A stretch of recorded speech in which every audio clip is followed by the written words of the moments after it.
Hello, welcome to the YouTube channel. Today I want to talk about the PlayStation 5, and in particular, the new Pro model that has been announced from Sony.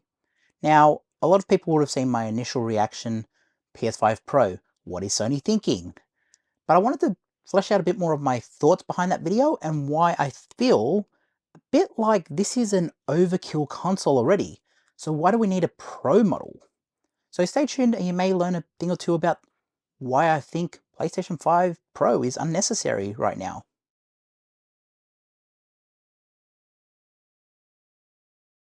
So thanks for joining me today, guys.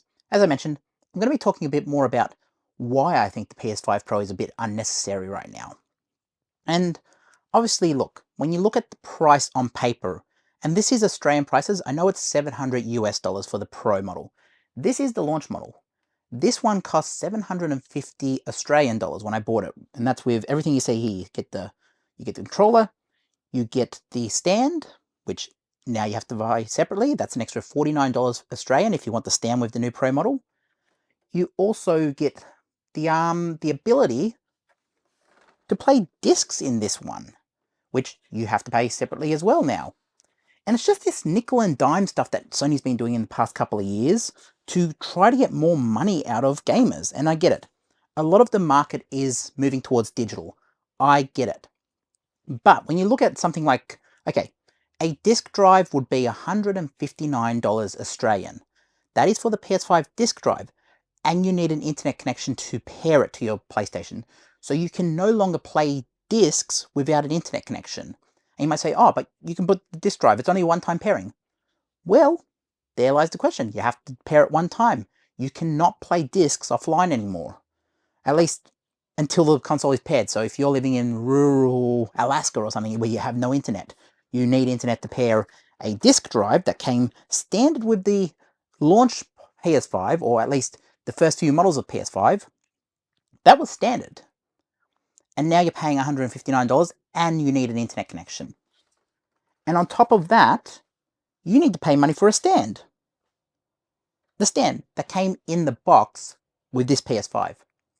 That is an extra $49. So if you want that disk drive and a stand, that's an extra $208. And the console itself in Australia is $1,199. Let me say that again. $1,199 for a console in Australia. What are they thinking? I mean, I get it. There are people who will pay for performance. I get there will be gamers who are like, yes, this is the console I've been waiting for, ready to go for GTA 6, which I'll get into a bit later, why I feel like you might be better off just waiting for PS6 at that point. But this console, if you want the full package, stand, disk drive, and the console, you're paying $1,407 for those with the standard features that I got in the base model when I bought back for $700. I feel like it is so wrong of Sony to, during a cost of living crisis, say, hey, here's a $1,400 console. And you might say, oh, but the base, you don't have to get all that stuff. Well, let me just talk a bit more about the disk drive. Let me talk a bit about the disk drive. If you do not have that disk drive, you are at the mercy of the PlayStation Store. And we saw what Sony was doing recently with talking about discovery content getting removed from the store. What's to say that doesn't happen with games? Like, I could see a scenario where games are essentially taken off the PlayStation Store. I mean, if you wanted to play something like 2K22, WWE 2K22, this is no longer available for purchase on the PlayStation Store. And if you didn't buy it in that first year or so when this was out, you're out of luck. You're not going to be able to play this game. And you might say, oh, well, they've got the 2K24. Why would you go back and play that? Well, it's about preserving gaming. And at this point, I'm getting really fed up with people and these massive corporations not preserving gaming. Like, the whole point of having a disk drive is to preserve it in the intended form. Now you might say, oh, but day one patch will be blah. Well, yes, but you can choose not to download that patch. Yes, it'll fix it. It'll fix a lot of the issues, a lot of the bugs. but essentially it's a 1.0 version that is on that disc. So you can play that game through, you can deal with the bugs, there are other ways to install a patch if you needed to, but you don't need to really have the patch. And people say, well, it'll improve the life if you had that patch. But preservation is a big part of having a disk drive in a console. And without it, you're basically at the mercy of the PlayStation Store and their prices. Like, let's say Ghost of Tsushima. Great game. I think that if you were to go and try to buy this on the PlayStation Store, you're probably going to be paying over $100 in Australia for this. Well over 100, at least last time I looked. And if you were to go in store, you could probably grab this for like $80 at EB Games or JB Hi-Fi. You could probably get it for 90, somewhere around there. So, you know, the option to go for a disc version, you might say, oh, but why would I get up and put a disc in the console? You're probably saving $50 if you do that. If you take that extra little step to stand up and put the disc in, you're saving money. And yes, you might say, okay, but I don't want to do that. That's fine. It won't work for everyone. But we're in a cost of living crisis, and I don't agree with no means of preserving these games in the original release form. And that's what I mean. You're buying the original release form, the way it came out on PS5. Now, that in lies a question. This is a PS4 remaster. So, why would you have to really keep buying new Pro consoles and more of these new hardware to play essentially remasters at this point? Because if you look at a lot of the games that have been coming out on PlayStation in the past couple of years, and I think Xbox to an extent is guilty of this as well, they are all remasters. There are more remasters than original games. Like Spider-Man 2, great game. That was an original game. That was part 2 to Miles Morales and also the original Spider-Man. So there is a 3 in the trilogy right now. But you could say Miles Morales was an add-on. It was kind of like extended of game 1. But, you know, this is kind of a very good game. But apart from that, a lot of what we've seen on the PS5 so far are PS4 remasters. And yes, they run better on the PS5. Do not get me wrong. They run way better on the PS5.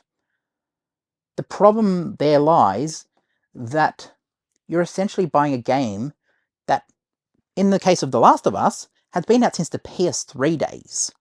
And yes, it had a PS4 remaster, has the PS5 remake, expect the PS6 re-remaster, expect the PS5 Pro locked frame rate, expect all of these things, because they have figured out that if you control the games and you control the market, you can make these games as expensive as possible. And look, you can still play the PS4 version on the PS5, which I think is good. That is a good move in the right direction. The problem is that it's now at the point where we are losing the ability to play older games, and essentially games in the past are losing catch one there. Let's say you wanted to play The Last of Us remake, the Part 1 remake. Yes, you can choose not to download the patch, but let's say you bought it on the store. You are downloading the latest version of this game, and let's say they've changed something in there that you don't like.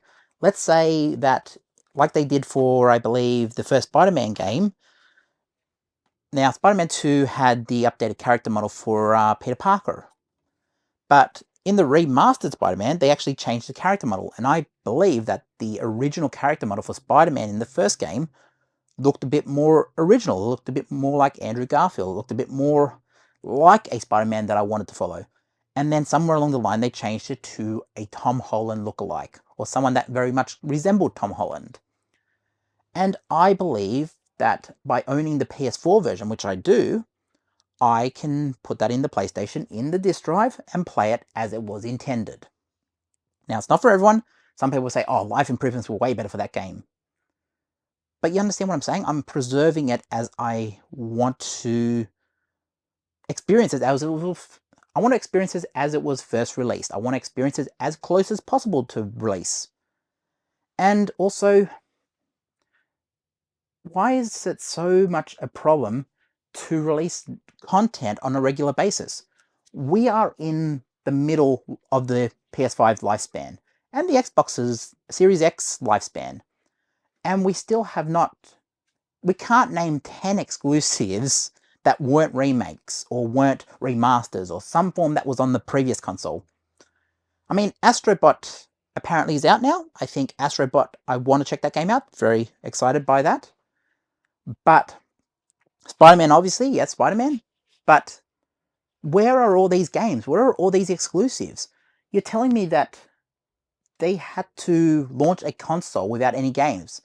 And look, if the PS5 Pro had come out and said, you know what, here is a bunch of new games that will come out with it. Here are 3 new games that we are launching with the PS5 Pro.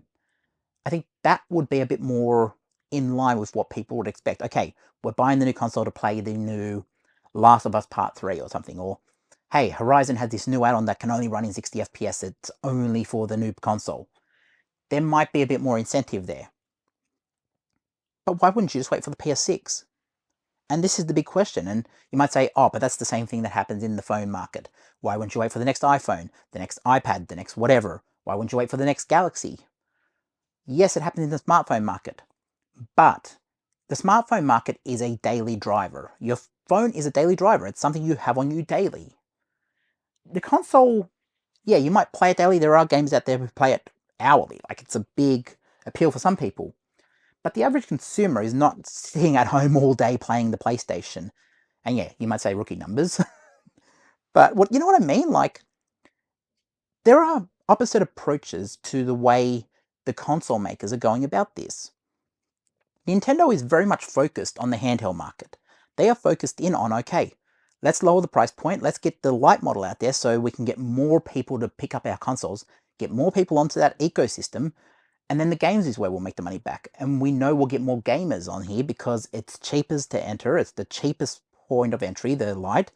If you don't want the TV, that is, if you don't want to be tied to a living room, you've got the light. And as I've said in the past, the light is one of my favorite consoles. I think it is the best of this generation. And you might say, oh, but it's essentially last gen. It runs great. It is a great experience. I think they are getting it right. My PS5 is essentially at this point a Minecraft machine.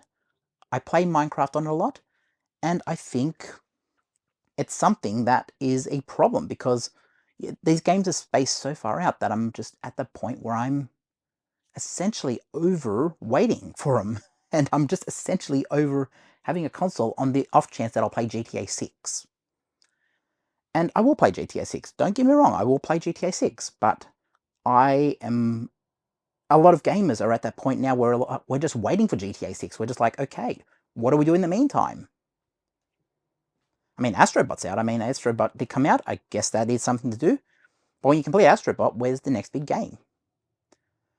We're halfway into the life cycle of the PS5.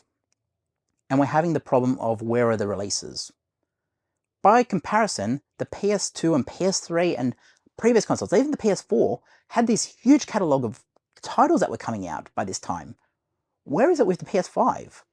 And as I mentioned, there are different focuses on the approach.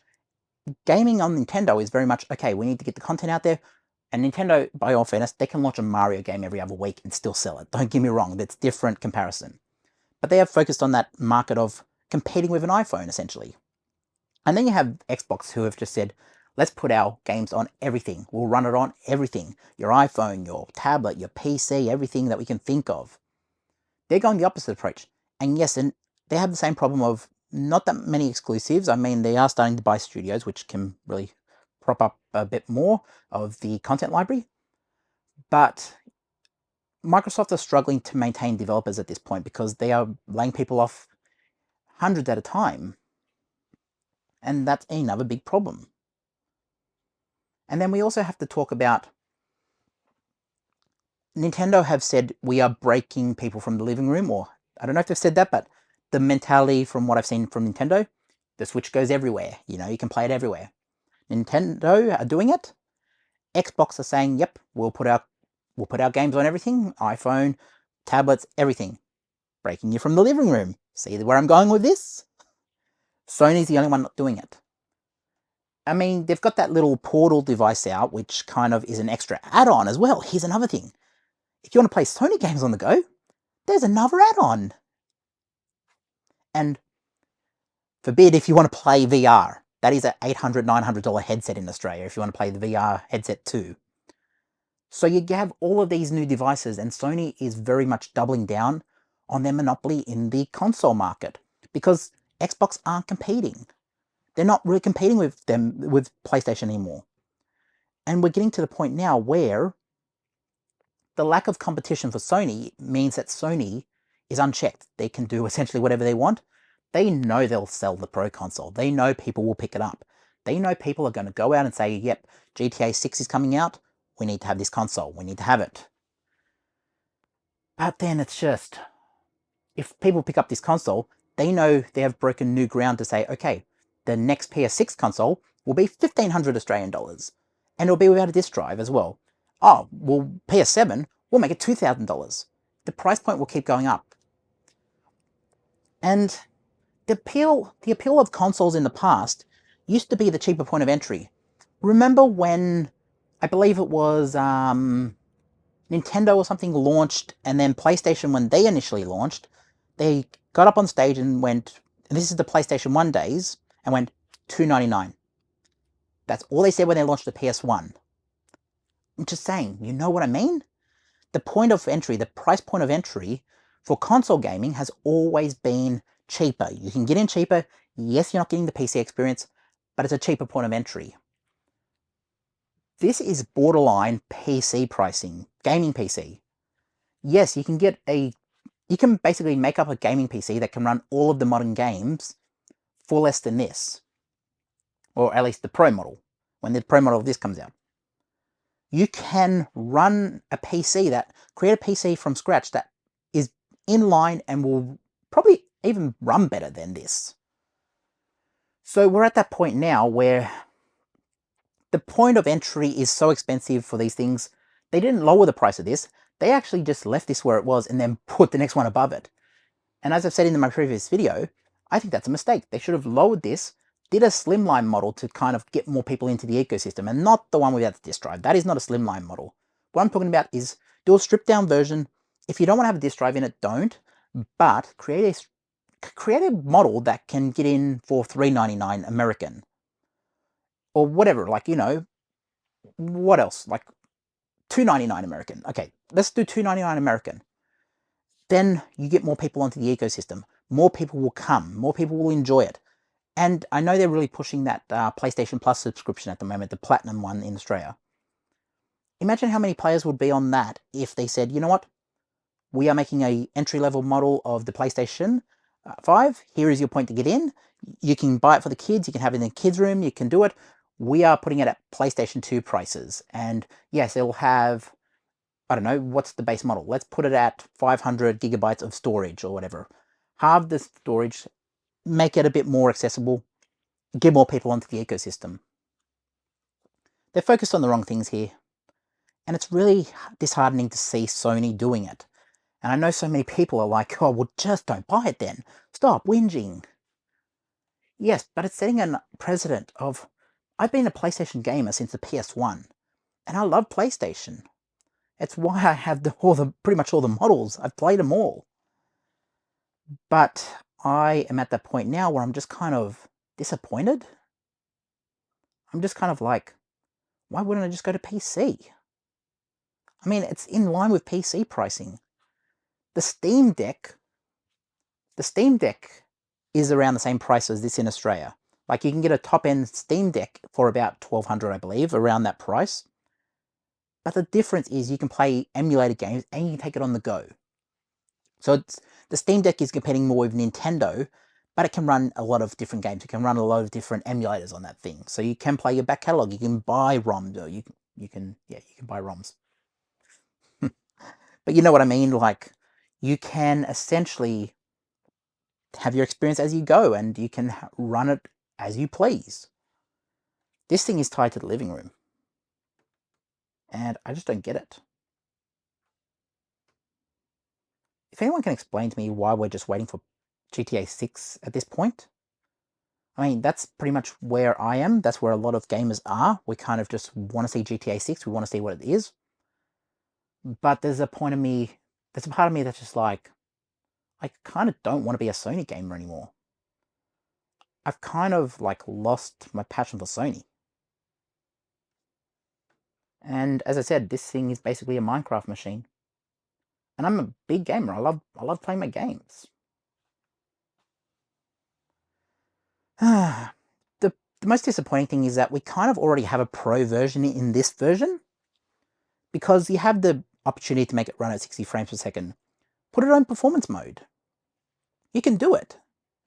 And yes, you might say, oh, but the graphics, you don't have to choose on the new one. Can you really tell a difference between fidelity at 30 frames per second and 60? Like, you can tell a difference between 30 and 60 frames per second. Don't get me wrong on that. It's night and day. Performance is always preferred. But what was that study that came out? I saw a lot of YouTubers talking about this study that came out about apparently 97 or 97% of gamers or something all prefer performance mode over fidelity because they can't see any noticeable difference. So why not go that way? You have a Pro model. It's running at 4K.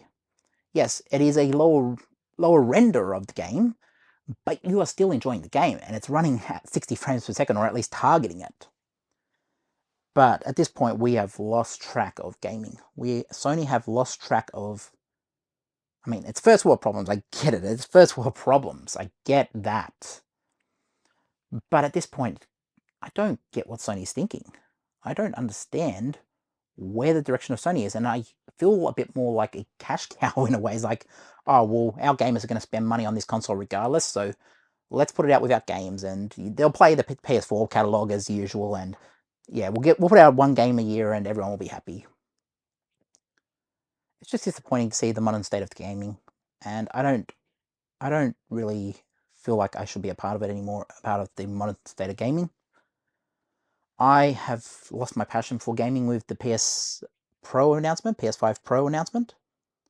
I feel like they are taking advantage of Sony fans and gamers. And that's just my take on it. I am not speaking for anyone. That is my own take on it. I feel like, yes, a Pro model can exist, but they also need to lower it or create a slim model or something, a cheap base model to get people into the ecosystem. Get people to come across from the PS4. Get people to want to check it out from Xbox. Don't have the portal cost 300 Australian dollars. Have a console that you can have storage on and download your games to that. Imagine what the portal could have been. The portal could have been the PlayStation Portable, the modern version of it. You know, you could have your PS5 games or your PS4 games. I don't know how that thing really runs, but you could have your PS4 games on there and like play it on the go. They could have had internal storage at least. And it's very disappointing that they didn't at least do that. They could have really competed with the Switch if they wanted to. But we're at that point now, guys, where I just don't understand what it means to be a Sony gamer anymore. I don't understand why you'd choose this over PC gaming. At least with the Steam catalog, you have a huge array of games. I mean, on PC gaming, you can play at least StarCraft, classic StarCraft. I'm not talking about the StarCraft Remaster or StarCraft 2. I'm talking about original StarCraft dating back to the 90s. That's, yeah, obviously you'd have to emulate it for the new hardware, but you can still play that game. You can still play Age of Empires 2, you know, you got all these classic games. You can play classic Doom. You might say, oh, you can play classic Doom on here. And yes, you can, through the PlayStation Store. You cannot buy Resident Evil on this console, the original Resident Evil. That is locked to a subscription. And yeah, preserving games on this thing, I've kind of given up with trying to preserve games on this thing. I did have a collection of PS5 games, but I'm not really looking to buy PS5 games anymore on disc. I've just given up on it because they don't care about preservation. And to see them launch a console at $1,199 without a disc drive, without a vertical stand, and to call it the Pro, yeah, I don't know what I'm doing with Sony anymore. Maybe it's time that I just give up on console gaming altogether, and I know people will say that is a first world problem. But I don't know, guys. Tell me what you think in the comments. I mean, I did do the last video. I was checking out the comments on my last video. But do you feel like it's kind of not a dirty move by Sony? I mean, they have to make market share, and they probably feel like it's in line with what the hardware is. But it just seems like a bit of a misstep by Sony, and it kind of makes me not want to be a Sony gamer anymore. Let me know what you think in the comments, guys, and I will catch you in the next one. Peace.